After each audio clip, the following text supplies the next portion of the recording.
కనీవిని ఎరుగని విధంగా సంభవించిన విపత్తు రెండు తెలుగు రాష్ట్రాలను అల్లకల్లోలానికి గురిచేసింది. అతి భారీ వర్షాల వల్ల ఏపీ, తెలంగాణ దారుణంగా దెబ్బతిన్నాయి. పలు ప్రాంతాలు నీట మునిగాయి. పల్లెలు, పట్టణాలు అనే తేడా ఉండట్లేదు. నదులు, చెరువులు ఏకమయ్యాయి. జనావాసాలన్నీ జలమయమయ్యాయి. హైదరాబాద్ మొదలుకొని ఖమ్మం, మహబూబాబాద్ వరకు తెలంగాణ ఉత్తర ప్రాంత జిల్లాలు వరదల బారిన పడ్డాయి. మున్నేరు వాగు ఓ చిన్నపాటి సముద్రాన్ని తలపించింది. పరివాహక ప్రాంతాలన్నీ నీట మునిగాయి. ఇప్పటికీ కోలుకోలేని స్థితిలో ఉన్నాయి.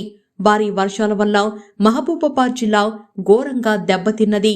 ఏపీలో కోస్తా తీర ప్రాంతాలను భారీ వర్షాలు, వరదలు అతలాకుతలం చేశాయి. ప్రత్యేకించి రాజధాని అమరావతి మొత్తం నీట మునిగింది. విజయవాడలో ఇదే పరిస్థితి నెలకొంది.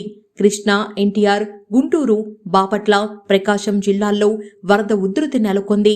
వేలాది మందిని ముంపు ప్రాంతాల నుంచి సురక్షిత ప్రదేశాలకు తరలించారు అధికారులు. ఎగువ పరివాహక ప్రాంతాలలో కురిసిన భారీ వర్షాల వల్ల కృష్ణానది ఉగ్ర రూపాన్ని ధరించింది. వరద నీటితో పోటెత్తింది. బుడమేరు వరద ప్రవాహం కొనసాగుతూనే ఉంది.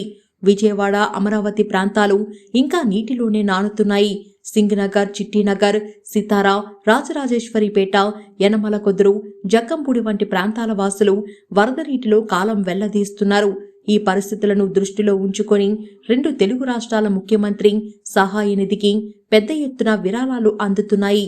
యంగ్ టైగర్ ఎన్టీఆర్, మహేష్ బాబు, ఉప ముఖ్యమంత్రి పవన్ కళ్యాణ్, నందమూరి బాలకృష్ణ, విశ్వక్సేన్, అనన్య నాగల్లా, సిద్ధా జొన్నలగడ్డ, అశ్విని దత్, త్రివిక్రమ్ వంటి సినీ ప్రముఖులు రెండు తెలుగు రాష్ట్రాలకు భారీ విరాళాన్ని ప్రకటించారు.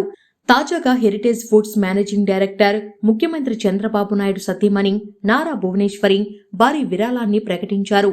ఏపీ, తెలంగాణ వరదల సహాయ చర్యల కోసం ఒక్కో రాష్ట్రానికి ₹1,00,00,000 చొప్పున మొత్తం విరాళంగా ఇవ్వనున్నట్లు వెల్లడించారు. ఇలాంటి సంక్షోభ సమయంలో తెలుగు ప్రజలను ఆదుకోవాల్సిన బాధ్యత అందరిపైన ఉందని భువనేశ్వరి గుర్తు చేశారు.